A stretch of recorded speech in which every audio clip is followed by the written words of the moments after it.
The title of my sermon for this evening is Increase Our Faith. మా విశ్వాసమును వృద్ధి పొందించుము అనే అంశాన్ని సాయంకాలము మనం చూడబోతున్నాం. Have you ever wished that you have you wish you had something more, like more of time, more energy, more money and more patience? So మీరు ఎప్పుడైనా నాకు ఇంకా ఎక్కువ ఓపిక కావాలి, ఏమండి మరి సమయం కావాలి, మరి డబ్బు కావాలని ఎప్పుడన్నా అనుకున్నారా? And it is true that it seems like no matter how much we have, there are moments we feel like never enough. కాబట్టి మనకు ఎంత ఉండినప్పటికీ ఇది సరిపోదు అనే ఒక ఉద్దేశం మనకు ఎప్పుడూ ఉంటూనే ఉంటుంది. But have you ever wished that you had more faith? అయితే ఎప్పుడైనా ఏ సందర్భంలోనైనా నా విశ్వాసం ఎక్కువైతే బాగుండు అనుకున్నారా? Was there a moment you sat and thought, okay, I wish I had more faith, otherwise I would have not taken the step that I have taken in the days past? మరి గడిచిన కాలంలో నేను ఆ ఫలానా మరి నిర్ణయాన్ని తీసుకోవడానికి లేక అడుగులు వేయడానికి సో నాకు ఇంత విశ్వాసం వృద్ధి అయితే బాగుండేమో అని ఎప్పుడైనా అనుకున్నారా కూర్చొని అన్నట్టు? Have you ever thought, I should have believed God and moved forward, that would have been a better step that would have taken? మరి అప్పట్లో నేను ప్రభునందు ఎక్కువగా విశ్వాసం ఉంచి ఒక అడుగు వేసుంటే నా పరిస్థితి ఇంకోలా ఉండేదేమో అని ఎప్పుడైనా అనుకున్నారా? Have you ever thought that you should have a little bit more faith? మరి నాకు ఇంకా ఎక్కువ విశ్వాసం ఉంటే బాగుండేది లేక బాగుంటుంది కదా అని ఎప్పుడైనా అనుకున్నారా ఆ యొక్క ఆలోచన? And I cannot relate to people who come and share testimony and they say, oh no, brother, I was going through so and so issue, but I had faith in the Lord and I was praying so earnestly, I was looking unto the Lord and the Lord has delivered me. కాబట్టి కొంతమంది సాక్ష్యాలు చెప్పడం నేను విన్నాను. ముఖ్యంగా ఏంటంటే so నేను అప్పుడు కష్ట సమయం గుండా వెళ్తూ ఉంటిని, నాకు మరి ఛాలెంజెస్ సవాళ్ళు ఉన్నాయి, అప్పుడు ప్రభు నన్ను నడిపించారు, నా విశ్వాసం నేను కాపాడుకోను అన్నట్టుగా మాట్లాడుతూ ఉంటాను. I had faith in the Lord. మరి నేను ప్రభునందు అప్పుడు విశ్వాసం ఉంచగలిగాను. I am not able to relate to them. మరి అట్లాంటి వారు ఎక్కడా నాకు కనబడలేదు. No, I am not able to relate to them. మరి ఓకే, వ్యక్తిగతంగా నేను అటువంటి వారితో నేను మరి identify చేసుకోలేకపోతున్నాను. Most of the times while I am going through the struggles and the problems, మరి చాలా సార్లు నేను సమస్యలు గుండా మరి ఇబ్బందులు గుండా వెళ్తున్నప్పుడు the last option when I don't have any other option, the way to escape is the option that I look unto the Lord and move forward. ఇక ఏ మార్గం లేనప్పుడు, ఇంకా తప్పించుకునే మార్గం అన్నట్టుగా ఇంకేం లేనప్పుడు ఇక ప్రభు వైపు చూడటమే అన్నట్టుగా ఉండే పరిస్థితి ఉంటుంది. That had been my experience. మరి అలాగ నా అనుభవాలు అలా ఉన్నాయి. But I wish that we would like to move forward with more and more faith. అయితే మరి ఒకవేళ నా కోరిక ఏంటంటే ఇంకా ఎక్కువ విశ్వాసంతో ముందుకు వెళ్లాల్సి ఉండింది అనేటువంటిది ఆశ ఉన్నది. And I do believe many of us can relate to that. మరి ఇలాగూ ఈ మాటతో మీరు చాలా మంది మిమ్మల్ని మీరు ఐడెంటిఫై చేసుకోగలరు. And very seldom we pray to God to give us more faith, or sometimes we don't even pray to God to give us more faith. మరి ఈ విశ్వాస వృద్ధి పొందించుము అనే ప్రార్థన మనం చాలాసార్లు చేయము, చేసినా చాలా తరచుగా కాదు అరుదుగా చేస్తూ ఉంటాము. And I praying that prayer also is scary, because if you ask God to increase our faith, the next moment we may have a challenge where the faith may have to be exercised. కాబట్టి విశ్వాసం వృద్ధి పొందించమంటే దేవుడు ఒక సవాలు రూపంలో, ఒక challenge రూపంలో దాన్ని ఇస్తాడు కనుక మరి అలాగ ప్రార్థన చేయడానికే మనం వెనకాడుతూ ఉంటాము విశ్వాసం వృద్ధి పొందించమని. So if you pray to God, please give me more faith, be prepared that you may have to face a bigger challenge. కాబట్టి ఎప్పుడైనా మీరు ఏ సందర్భంలోనైనా నా విశ్వాసం వృద్ధి పొందించమని మీరు ప్రార్థన చేస్తుంటే దేవుడు ఒక పెద్ద పరీక్షను మీకు పెడతాడు అనేటువంటి దానికి సిద్ధపడి ఉండాలి. But the disciples of Jesus have asked Jesus to increase their faith. అయితే యేసు ప్రభు వారి యొక్క శిష్యులు ఇక్కడ వచ్చేసి అంటున్నారు కదా, ప్రభు అయిన యేసు మా విశ్వాసం వృద్ధి పొందించమని ప్రభుతో అడుగుతున్నారు. We have read that in the scripture reading in Luke 17 verse 5. మరి ఈ యొక్క లూకా సువార్త 17వ అధ్యాయము 5వ వచనం నుండి మనం చదువుకున్న వాక్య భాగంలో దాన్ని చూసాము. The disciples came to Jesus and asked, Lord, increase our faith. ప్రభువైన యేసుక్రీస్తు వారి యొక్క శిష్యులు ఆయన దగ్గరకు వచ్చి, ప్రభువా మా విశ్వాసం వృద్ధి పొందించమని అడిగారు. For that Jesus said, if you have faith like a mustard seed, even you can command a mulberry tree to be uprooted and be planted in the sea. అందుకు ప్రభు ఇచ్చిన సమాధానం చూడండి, మీరు ఆవగింజంత విశ్వాసం గలవారైతే ఈ కంబళి చెట్టును చూచి నీవు వేళ్లతో కూడా పెలగింపబడి సముద్రంలో నాటబడుమని చెప్పినప్పుడు అది మీకు లోబడును. And most of the times we do discuss about this mustard seed faith that can move the mountains, or this mustard seed faith that can uproot the mulberry tree. కాబట్టి మరి పర్వతాలను కదిలించగలిగే ఆ ఆవగింజంత విశ్వాసమును గురించి మనం అనేక సార్లు మాట్లాడుకుంటాము. ఇక్కడ చూసినట్లయితే కంబళి చెట్టును కూడా పెళ్లగించి వేస్తుంది, సముద్రంలో నాటబడినంత విశ్వాసము ఆవగింజంత విశ్వాసం అనేది ఇక్కడ కూడా చూస్తున్నాము. But we need to question ourselves, what made the disciples to ask this, to make this prayer? అయితే అసలు ప్రారంభంలో మనము అసలు శిష్యులు ఇలాగ యేసుప్రభుని ఎందుకు వేడుకున్నారు అనేది ఆలోచిస్తే, and we find the question itself is quite interesting. కాబట్టి ఈ యొక్క ప్రశ్న ఏమంటే మనం వేసుకున్న ప్రశ్న మనకు చాలా చక్కగా ఉంటుంది, లేదంటే అది ఆసక్తికరంగా ఉంటుంది. And the question the disciples asked is not just the prayer directly came out of their hearts and minds, but it is a reaction to what Jesus has said previously. మరి ప్రభువైన యేసుక్రీస్తు అంతకు ముందు చెప్పిన మాటల యొక్క ఏమండి ప్రతి చర్యగా వారు అడుగుతున్నారు తప్ప తమంతట తాముగా ఈ ప్రశ్నను వారు అడగటం లేదు. You'll find it in Luke 17 verse 3 to 4. మరి 3-4 వచనాలు ఇదే లూకాసు సువార్త 17వ అధ్యాయంలోని 3-4 వచనాల్లో దాన్ని మీరు చూడవచ్చును. Jesus told the disciples, అక్కడ ప్రభు శిష్యులతో చెప్తున్న మాట, take heed to yourselves, మరి జాగ్రత్తగా ఉండండి. if your brother sins against you, rebuke him, and if he repents, forgive him, and if he sins against you 7 times in a day, and 7 times in a day returns to you saying, I repent, you shall forgive him. 3-4 వచనాలు, మీ విషయమై మీరే జాగ్రత్తగా ఉండండి. నీ సహోదరుడు తప్పిదం చేసిన ఎడల అతని గద్దించుము, అతను మారు మనసు పొందిన ఎడల అతని క్షమించుము. అతడు ఒక దినమున 7 మార్లు నీ ఎడల తప్పిదం చేసి 7 మార్లు నీ వైపు తిరిగి మారు మనసు పొందిన నీ ఎడల అతన్ని క్షమించవలెను. So Jesus told the disciples that they have to forgive radically.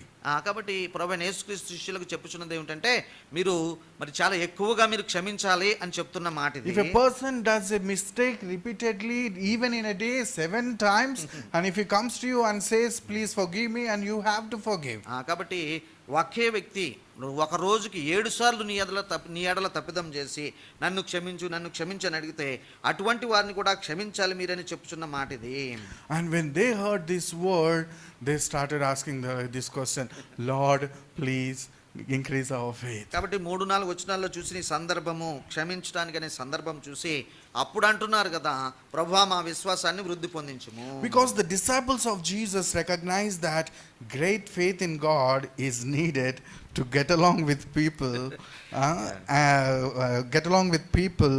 and forgiving them who rubs us in a wrong manner. కాబట్టి మన ఎడల తప్పుదం చేసినా ఏమంటే మాటికి తప్పుదం చేస్తూ క్షమించమని అడిగినా అటువంటి వారిని క్షమించడానికి మరి కొంచెం విశ్వాస పరిధి ఎక్కువ ఉండాలనేటువంటిది ఉద్దేశము. Disciples realized that forgiving everyone constantly was so hard. That's why they came to Jesus and asked, increase our faith, because faith in God is required to forgive the sins of others. కాబట్టి ఇతరుల యొక్క పాపములను క్షమించడానికి దేవుని యందలి విశ్వాసం అవసరము అనేది తెలుసుకున్న వీరు ఏమండి ఒక వ్యక్తి తన ఎడల 7 మార్లు తప్పిదం చేస్తే కాబట్టి అంతటి విశ్వాసం కావాలి గనుక మా విశ్వాసాన్ని వృద్ధి పొందించమంటున్నారు. So radical forgiveness is the fruit of faith. That is what we understand from this question. కాబట్టి ఈ యొక్క ప్రశ్నలో మనం అర్థం చేసుకోవాల్సింది ఏంటంటే ఒక తీవ్రమైన క్షమాపణ మరి స్వభావం నీకు ఉన్నదంటే దానికి అవసరమైనది దేవుని యందలి మరి ఎక్కువ విశ్వాసము. We always think about faith that can move the mountains, so we need faith for miracles, we need faith to take challenges, we need faith if you want blessing, you need faith if you want healing, you need faith to get this, to get that, to go to heaven, what not. There is a huge list, but here the surprising thing we learn from the disciples of Jesus is we need faith in order to live a life of radical forgiveness. కాబట్టి ఈ యొక్క తీవ్ర భావము కలిగిన లేదంటే ఎక్కువ చురుకైన క్షమాపణ స్వభావాన్ని కలిగి ఉండటానికి విశ్వాస వృద్ధి అవసరమని అడుగుతున్నారు. మనం సర్వసాధారణంగా విశ్వాసము ఏమండి పరలోకం వెళ్ళడానికి, అద్భుతాలు చూడడానికి, ఏమండి ఇంకో దానికి అన్నట్టుగా మనం అడుగుతుంటాం. కానీ వీరేమో తీవ్రమైన ఒక రాడికల్ ఫర్గివ్నెస్ స్వభావం కావడానికి వారు అడుగుతూ ఉన్నారు. When we hear about the stories and testimonies of healing and blessing and these and that, many a times we'll be discouraged because we feel we are not able to achieve them because we don't have faith. But let me tell you, each and every moment you will be able to exercise the dynamic power of the faith in Jesus Christ is every moment when you forgive the people who troubled you. కాబట్టి మనం వీళ్ళు సాక్ష్యాలు చెప్పినప్పుడు మనకు సంతోషం అనిపిస్తుంది. అయితే ఒక సంగతి ఏంటంటే, వారు స్వస్థత పొందుకున్నారు, నేను పొందుకోలేదు. వారు ఆశీర్వదింపబడ్డారు, నేను ఆశీర్వదింపబడి నా విశ్వాసము అంత లేదు అనుకుంటూ ఉన్నాము. కానీ ఈ సమయాన్ని నేను చెప్తున్నది ఏమిటంటే, నీకు క్షమించే స్వభావం ఉంటే అదే నీ యొక్క విశ్వాసం ఎక్కువని చెప్పడానికి రుజువుగా ఉన్నది. You don't have to look unto these blessings and health, wealth and miracle signs and all to feel or to see your faith. If you are able to forgive others, that is the way you can exercise very profound and dynamic faith. కాబట్టి ఒక క్రియాశీలక విశ్వాసము, ఒక చెప్పుకోదగ్గ విశ్వాసం నీకు ఉన్నదని ఎప్పుడు తెలుస్తుందంటే, నీకు ఇతరులను ఆ మాటకొస్తే నీ పట్ల మరి తప్పు చేసిన వారిని క్షమించే స్వభావం ఉంటే నీకు విశ్వాసం ఎక్కువ ఉందని అనుకోవాలి తప్ప, నీకు ఇతరులకు జరిగిన ఆశీర్వాదం నీకు రాలేదనో, ఇతరులకు జరిగిన స్వస్థత నీకు రాలేదనో, నాకు విశ్వాసం లేదు అనుకోవడానికి అలాగూ కాదు. Having said that, let's move forward. When disciples asked Jesus, Lord, increase our faith, Jesus responded saying, if you have faith as a mustard seed, you can say to this mulberry tree, be pulled up by the roots and be planted in the sea, and it will obey you.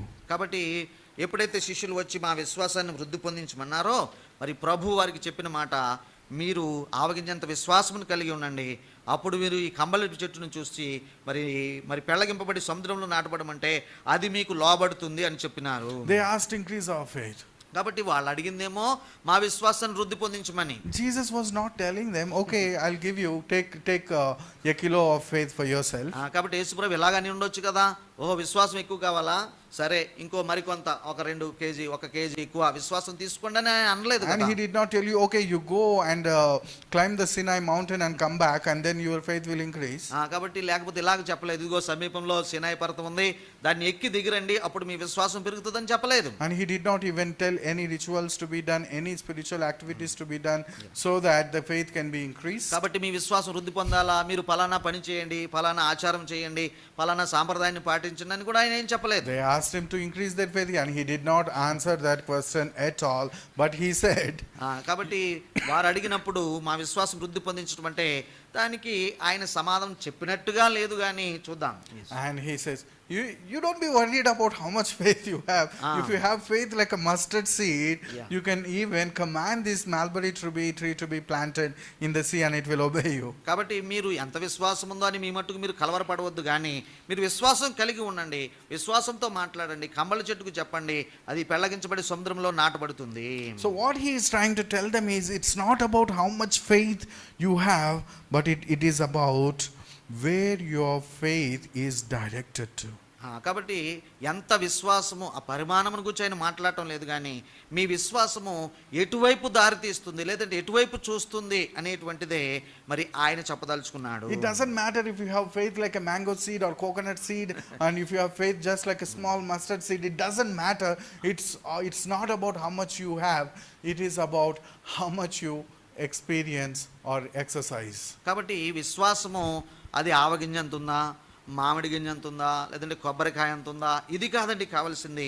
నీకున్న విశ్వాసం ఎంతైతే అంత దాన్ని అనుభవంలోనికి పెడుతున్నావా, దాన్ని ఉపయోగిస్తున్నావా అనేదే విషయము. Jesus is gently nudging the disciples and saying that our focus should not be on increasing our faith only, but on exercising whatever the faith we have. మరి మన దగ్గర ఉన్నటువంటి విశ్వాసాన్ని దాన్ని అభ్యాసంలో పెట్టాలని ఆయన మరి చెప్పినాడు, అంతే తప్ప ఇంత విశ్వాసం ఉందా అంత విశ్వాసం ఉందా కొలతలుగా ఆయన చెప్పడం లేదు. And most of the times the moment we hear these words, if you have faith like a mustard seed, we think about the mountains only. కాబట్టి ఆవగింజంత విశ్వాసము అని ఎప్పుడైతే మనకు కనబడిందో, ఓహో ఆవగింజంత విశ్వాసం ఆ పెద్ద కొండ, ఆవగింజంత విశ్వాసం పెద్ద కొండ అన్నట్టుగానే మనం అనుకుంటూ ఉంటాం. But it's interesting that here he is not talking about the moving the mountains, but he is talking about uprooting a mulberry tree and planting in the sea. కాబట్టి అయితే ఇక్కడ ఈ యొక్క పర్వతమును గురించి ఆయన ఏం మాట్లాడటం లేదు, కానీ ఆవగింజంత విశ్వాసమును గురించి మాట్లాడి ఇంకా ఏమంటున్నాడు, ఈ కంబళి చెట్టును చూసి మీరు చెప్పండి, అది వేళ్లతో కూడా పెళ్ళగింపబడిపోయి సముద్రంలో నాటబడిపోతుందని చెప్తున్నాడు. I was wondering why Jesus has to choose this mulberry tree. మరి నేను ఆశ్చర్యపోయాను, ఈయన కంబళి చెట్టును గురించి ఎందుకు చెప్తున్నాడు అబ్బా ప్రభు అని ఆశ్చర్యపోయాను. And later when I googled about characteristics of mulberry tree, this is what I found.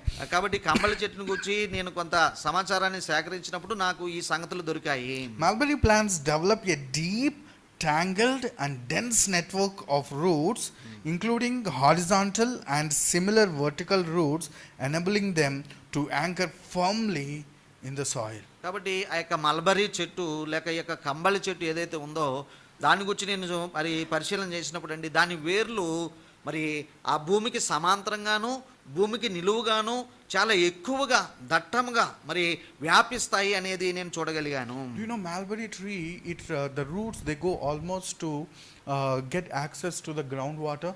మరి మల్బరీ ఆ యొక్క కంబళి చెట్టు దాని యొక్క వేర్లు ఆ భూగర్భంలో ఉన్న నీటిని పీల్చుకునేటంతగా దాని వేర్లు కిందకు దిగుతాయండి. Unlike other many other trees, but this root goes very deep. Not only that, the roots will be tangled in such a manner inside, and around 2 to 3 feet around them. They grow, and for any kind of wind they won't be moved. కాబట్టి ఎట్టి గాలి ఎంత తీవ్రమైన గాలి వచ్చినప్పటికీ కదలకుండా ఉంటాయి. దాని వేర్లు లోతుకు దిగుతాయి.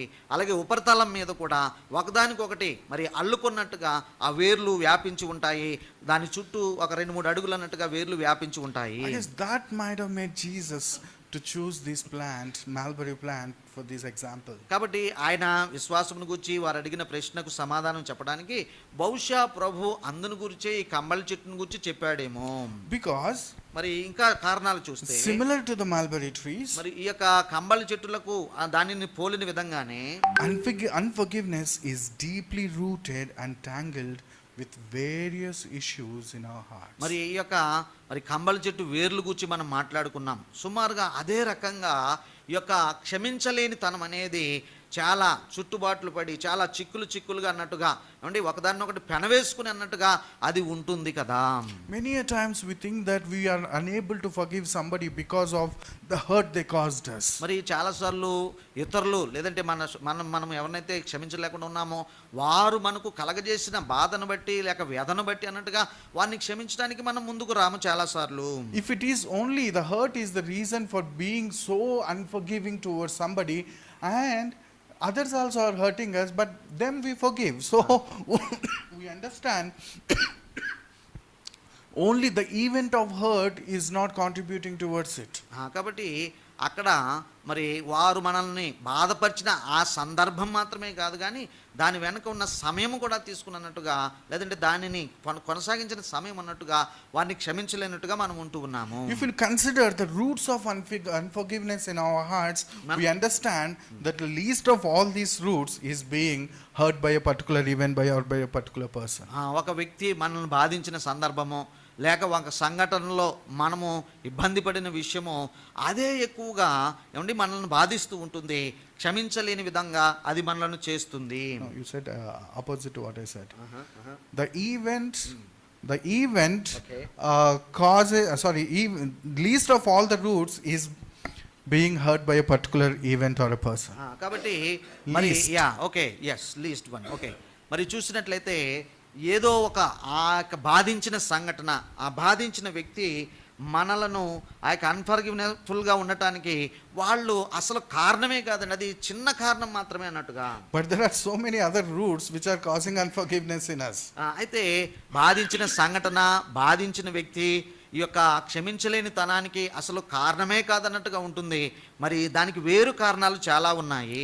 One reason is spiritual blindness towards God's grace. దేవుని కృపను చూడలేనటువంటి గుడ్డితనము ఒకటి ఉందండి. When we are not able to relate to the forgiveness we received from the Lord, we won't be able to express it to the others. మరి ఎప్పుడైతే ప్రభు మనల్ని క్షమించిన విధానమును చూడలేని గుడ్డివారిగా మనం ఉంటామో మనం ఇతరులను కూడా క్షమించలేని వారిగా అయిపోతాము.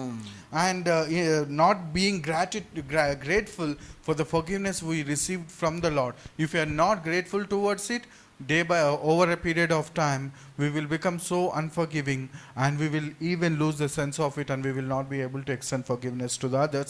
That is what the parable of unforgiving servant is about. మరి మనము పోయిన దినాల్లో చూసినట్టుగా ఆ యొక్క మరి అప్పు ఉన్న సేవకుడు ఆ యొక్క ఉపమానంలో కూడా మనం చూసాం. ఏమిటంటే మనం ఎప్పుడైతే దేవుడు మనల్ని క్షమించిన విషయమును గూర్చి కృతజ్ఞత లేని వారిగా ఉంటామో ఏమండి, అప్పుడు మనలో క్షమించలేని తనము ఉండిపోతుంది. And many a times we become so unforgiving because of our unmet expectations. చూడండి, కొన్నిసార్లు మనం ఏదో అనుకున్నాము, అది జరగలేదు, క్షమించడానికి వెనకాడిపోతాము. Sometimes we have superhuman expectations from others. మరి ఇతరులను బట్టి మనము ఏదో చాలా పెద్దగా వారి దగ్గర నుండి ఆశిస్తూ ఉంటాము. And when those are not met, ఆ యొక్క ఆశలు వారి దగ్గర నుండి మనం ఆశించినది లేదంటే ఆ పెద్దగా కోరుకున్నది దొరకనప్పుడు అన్నట్టుగా. And sometimes we have superhuman expectations from us. When those expectations are not met by us, again we'll become so unforgiving towards us and others as well. చూసారా, ఈ మాట జాగ్రత్తగా అర్థం చేసుకుని ఏంటంటే ఇతరుల దగ్గర నుంచి ఎక్కువ ఆశించినప్పుడు దొరకలేదు, క్షమించలేము. మనము కూడా ఇతరులను ఎక్కువగా మనము వారు అనుకున్నట్టుగా మనం చేయలేము, అప్పుడు కూడా క్షమించలేని పరిస్థితి కలుగుతుంది. And sometimes when we just give hold or space to Satan, that's when we become so unforgiving. మరొక కారణం ఏమిటంటే సాతానుకు మనం అవకాశం ఇచ్చినప్పుడు క్షమించలేని వారంగా మనం ఉంటాము. In other words, Satan influences us to be unforgiving. మరి ఇంకో మాటలో చెప్పాలంటే మనము క్షమించలేని వారంగా అయిపోవడానికి సాతాను చాలా మనలను మరి వెన్నట్టుతాడు, లేదంటే బలపరుస్తాడు అన్నట్టుగా. Let me tell you last route in my list. కాబట్టి నేను కొన్ని కారణాలు అన్నాను కదండి, ఇతరులు బాధించిన సంఘటన కానీ అది అసలు కారణమే కాదు, కానీ మిగిలిన కారణాల్లో చివరిది ఏంటంటే most of the times we will be so unforgiving because of our pride and self-righteousness. స్వనీతిని బట్టి ఏమండి, ఆ యొక్క అహంకారమును బట్టి లేక గర్వమును బట్టి అన్నట్టుగా మనము చాలాసార్లు క్షమించలేని వారిగా ఉంటాము. And it's so unfortunate we get to see some people, and sometimes we might have had experience also, but this unforgiveness is so very powerful, it goes beyond life also. కాబట్టి అసలు జీవమునే నిర్లక్ష్య పెట్టేటంత, లేదంటే జీవానికి మించినది ఏదో ఇందులో ఉందన్నట్టుగా ఈ యొక్క క్షమించలేని తనమును మనం పట్టుకొని ఉంటాము. Sometimes people cannot forgive the dead people also. మరి కొన్నిసార్లు మీరు చెప్తే ఆశ్చర్యపోతారేమో, చనిపోయిన వారిని కూడా క్షమించలేకుండా వారి మీద కూడా ఆ యొక్క క్షమించలేని తనాన్ని చాలా మంది ఉంచుకుంటారు. Lot of people come for counseling because they could not forgive their parents or spouses or friend or whoever caused hurt even after death. చూడండి, ఒకవేళ ఆ బాధించిన వ్యక్తి, ఆ ఇబ్బంది పెట్టిన వ్యక్తి చనిపోయినప్పటికీ అది వారి భర్తో, సహోదరుడో, తల్లిదండ్రులో, మరొకరో లేక స్నేహితుడో, వారు చనిపోయినాక కూడా వారిని క్షమించలేనట్టుగా మరి వ్యక్తులు ఈ యొక్క సలహాల పరిచర్య కొరకు వచ్చినప్పుడు వారు చెప్పడం జరుగుతూ ఉంటుంది. The roots of unforgiveness are so deep and so intertwined with so many other reasons. It's just like mulberry tree. That's why Jesus chose the example of mulberry tree. కాబట్టి కంబళ చెట్టు ఉదాహరణను ఎందుకు తీసుకున్నాడు అబ్బా అని చూసినప్పుడు దాని వేర్లు ఎలాగైతే ఒకదానికొకటి పెనవేసుకుని ముడివేసుకుని ఏమంటే విడదీయలేనంతగా ఉంటాయో, ఈ యొక్క క్షమించలేని తనానికి కూడా ఎన్నో కారణాలు ఒకదానికొకటి పెనవేసుకుని ముడివేసుకుని అన్నట్టుగా బలంగా ఉంటాయి. That's why disciples, when they heard about forgiveness, they realized they are helpless, so they asked Jesus, increase our faith. కాబట్టి ఎప్పుడైతే ప్రభువారు ఈ సమాధానం చెప్పినాడో మరి శిష్యులు అనుకున్నారు ఇది మా వల్ల అయితే కాదు, కాబట్టి మా విశ్వాసాన్ని ప్రభువా వృద్ధి పొందించుము అని అడగటం జరిగింది. And for that Jesus agreed and said, you don't need to have such a big faith, bro. You just need to have faith like a mustard seed. For such a huge, deep problem, solution is so small. That is faith like a mustard seed. కాబట్టి శిష్యులను బలపరుస్తూ చెప్పినట్టుగా ఆయన ఏమంటారంటే, మీకు ఏదో పెద్ద విశ్వాసం ఉండాలని మీరు అనుకోవద్దు. ఇదిగో సమస్య ఎంతటిదైనప్పటికీ మీకు ఆవగింజంత విశ్వాసం ఉంటే చాలు అన్నట్టుగా ఆయన ఇక్కడ మాట్లాడుచూ ఉన్నాడు. And if you have that mustard seed faith, ఆ యొక్క ఆవగింజంత విశ్వాసం మీరు కలిగి ఉన్నట్లయితే we can uproot this strong and deep unforgiveness, and it can be planted in the sea. You know why he used the symbol of sea? Because whatever goes inside the sea and plants, it can never come back. చూసారా, మరి కంబళి చెట్టును దాని వేర్లను చెబుతూ మీరు ఆవగింజంత విశ్వాసాన్ని కలిగి ఉండండి. మీరు ఆ కంబళి చెట్టును వేళ్లతో సహా పెళ్లిగించి సముద్రంలో నాటవేయబడమని చెప్తారు. సముద్రం ఎందుకు ఉపయోగించాడంటే, మరి సముద్రంలో ఇక ఏదైనా నాటబడితే ఇక అది మరలా కనబడదు కదా. And as I was thinking about this, introspecting myself, ఈ విషయాల గురించి ఆలోచిస్తూ నన్ను నేను పరిశీలన చేసుకున్నానండి. అప్పుడు ఏమనిపించిందంటే, am I being unforgiving towards anyone? మరి నేను ఎవరి పట్లనైనా ఏమంటే క్షమించలేని వాడిగా వ్యవహరించానా అని నాకు నేను పరిశీలన చేసుకున్నాను. And I realized that I felt good for not having such unforgivable people in my life. మరి కాబట్టి ఒకందుకు సంతోషించాను. ఎందుకంటే నేను ఎవరిని క్షమించకుండా లేను కదా అన్నట్టుగా కొంచెం సంతోషం కలిగింది. I felt good in my heart that I'm not being very unforgiving towards anyone, at least to the memory I have. మరి నాకు జ్ఞాపకం ఉన్నంత వరకు నేను క్షమించలేకుండా ఉన్నవారు ఎవరూ లేదన్నట్టుగా నాకు అనిపించింది. The moment I felt that, మరి ఎప్పుడైతే నాకు అలాగ అనిపించిన ఆ క్షణాన్న I had to follow reading the rest of the words, Luke chapter 17, 7 to 10. మరి అలాగ అనిపించిన తర్వాత అనిపించింది, ఒక నిమిషం సంతోషపడ్డాను. అప్పుడు నా యొక్క ఆలోచన లేదంటే మా యొక్క ధ్యానము 7 నుండి 10 వచనాల్లో ఉన్న విషయం మీదకి వెళ్ళింది. There Jesus put check for my, you can say, spiritual pride we can call it, or being happy you call it, whatever. There he put a check. కాబట్టి ఓకే, నేను బాగానే ఉన్నాను, ఎవరిని క్షమించలేని విధంగా ఉన్నాను, లేదంటే క్షమించగలిగిన లేక క్షమించకుండా వదిలేసిన వారు ఎవరు లేరు అన్నట్టుగా సంతోషపడినప్పుడు నాకే ఒక బ్రేక్ లాగా అనిపించింది యేసుప్రభు చెప్పిన ఈ 3 వచనాలలో. Jesus added some words meant to burst the pride that often rises when we are used to by God.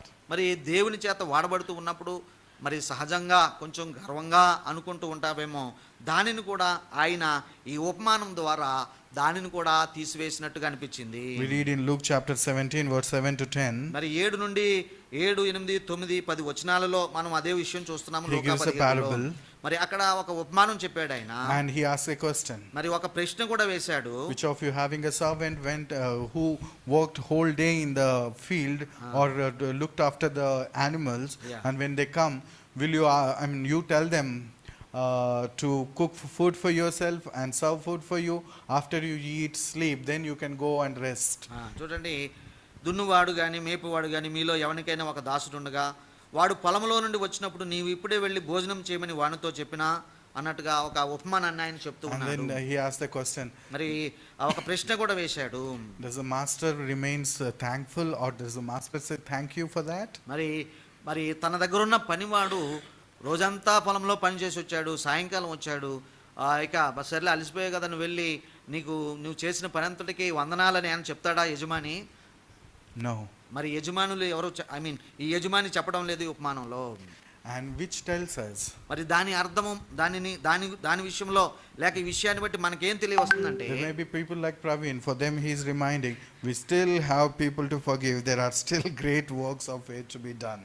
కాబట్టి మరి ఒకవేళ నా విషయమే చూడండి, నేనేమో ఎవరూ లేరు కదా అనుకుంటున్నాను. సో ఒకవేళ ఎవరైనా ఉన్నారేమో థ్యాంక్ యూ చెప్పని వాళ్ళు అన్నట్టుగా నాకు what is that, you mean that one? What he said is we have much more to do. So మేము చేయాల్సిందే చేసాం, ఇంకా చేయాల్సినవి చాలా ఉన్నాయి, చేసిన దానికి వందనాలు అన్నట్టుగా చెప్పబడుతూ ఉన్నది, ఇంకా చేయాల్సింది చాలా ఉంది. Verse 10 gives us the kind of attitude we should have. చూడండి, మనము కలిగి ఉండాల్సిన వైఖరి 10వ వచనంలో మనకు కనబడుతూ ఉన్నది. When you have done all these things which you are commanded, say we are unprofitable servants, we have done what was our duty to do. చూడండి, మనకు ఉండాల్సిన వైఖరి లేక యాటిట్యూడ్ ఏమిటంటే, అటువలే మీరును మీకు ఆజ్ఞాపింపబడినవన్నీ చేసిన తర్వాత మేము నిష్ప్రయోజకులమైన దాసులము, మేము చేయవలసినవే చేసి ఉన్నామని చెప్పుడనేను. From this we learn that, మరి దీనిని బట్టి మనం నేర్చుకోవాల్సింది ఏంటంటే, by forgiving others, మరి ఇతరులను క్షమించడం ద్వారా we are not doing any favor to the Lord. మరి మనం ఇతరులను క్షమించేస్తే దేవునికి మనమేమి ఉపకారం చేయట్లేదండి. To expect commendment or appreciation or thanks from the Lord, మరి మనం క్షమించేసినందుకు దేవుడు మరి అభినందనలో వందనాలో చెబుతాడని అట్లాంటిదేమీ లేదు, ఆశపడడానికి లేదు. But we are just reciprocating or reflecting what the Lord has done to us and done మరి for మనం us. ఇక్కడ ఏం చేస్తున్నామంటే, దేవుడు మనకు చూపింది ఏదైతే ఉన్నదో దానినే మనము తిరిగి ప్రదర్శన చేస్తూ ఉన్నాము. So Praveen should not feel you are not doing favor to God by forgiving others. మరి కాబట్టి ప్రవీణ్ అని నేనేమనుకోవాలి, ఇతరులు నువ్వు క్షమించేయటం ద్వారా నేనేదో దేవుడికి పెద్ద మరి ఫేవర్ చేసేసాను, ఆ దేవునికే ఉపకారం చేశాను అంటగా నేను అనుకోకూడదు. These words teaches us about the right attitude, and this attitude understands that Master has done more greater things for us than we could ever do for him. మరి కాబట్టి ఈ ఉపమానంలో మనం చూడాల్సిన ఇంకొకటి ఏమిటంటే, మన యజమానుడు మన కొరకు ఎన్నో గొప్ప కార్యములు చేశాడు, మనము చేసిన పనులు ఆయన చేసిన పనులను ఎన్నడూ మించిపోవు. What he did for us was out of his pure love. మరి ఆయన మన పట్ల చేసినది తన స్వచ్ఛమైన ప్రేమ చేత ఆయన చేసినాడు. And what we do for him మరి ఆయన is out of proper gratitude and duty. చూసారా? Nothing as a favor towards the Lord.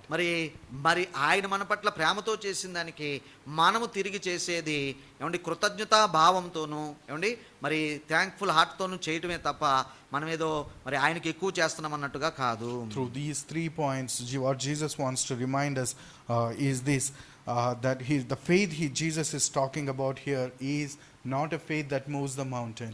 It is a faith that moves us.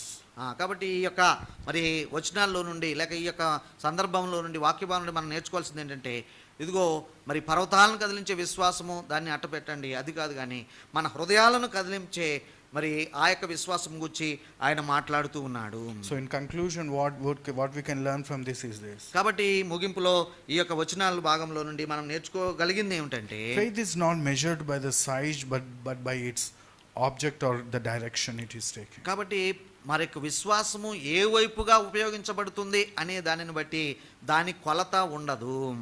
Jesus reminds us that even faith as small as a mustard seed, it can uproot the toughest unforgiveness from our hearts. కాబట్టి మన విశ్వాసము ఆవగింజంత పరిమాణంలో ఉన్నప్పటికీ అది సరిపోతుంది మన హృదయంలో గూడు కట్టుకున్న కఠినమైన ఆ యొక్క క్షమించలేని తనాన్ని మరి వేళ్లతో సహా పెరికివేయడానికి. Mustard seed faith is not to move the mountains only, but mustard seed faith is to move us, transform us.